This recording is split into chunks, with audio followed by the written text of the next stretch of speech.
Single use plastic और खाद्य सुरक्षा नियम उल्लंघन विरोध में मिलित एनफोर्समेंट अभियान। संबलपुर महानगर निगम अंचल में आज सिंगल यूज प्लास्टिक एसयूपी व्यवहार निषेध और खाद्य सुरक्षा नियम अनुपालन सुनिश्चित करने निमंते एक मिलित एनफोर्समेंट टीम अभियान करा जायतिला।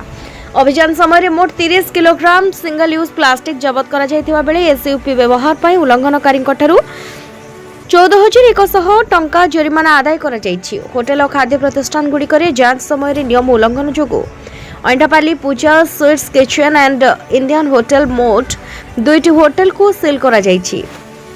एहा व्यतीत अन्य 4टी होटेल परिदर्शन करा जाय मोट 1,700 टंका जरिमाना आदाय करा जायछि। खाद्यर गुणवत्ता और सुरक्षा जांच पाई 5टी खाद्य नमूना संग्रह करा जायछि। जांच समय प्राय 30 किलोग्राम बासी अनुपयोगी खाद्य चिन्हट करा जाय नष्ट करा जायछि। संबलपुर महानगर निगम पक्षरु सिंगल यूज प्लास्टिक रो व्यवहार अस्वास्थ्यकर खाद्य परिवेषण एवं अन्यान्य नियम उल्लंघन विरोध में आगामी दिन में मध्य एभली मिलित एनफोर्समेंट अभियान को जोरदार कराजिबो। समस्त होटेल रेस्टोरेंट और खाद्य प्रतिष्ठान गुड़ी को निर्धारित खाद्य सुरक्षा स्वच्छता और परिवेश संबंधी नियम को कड़ाकड़ी भाव में पालन करने को आह्वान करा जायछि।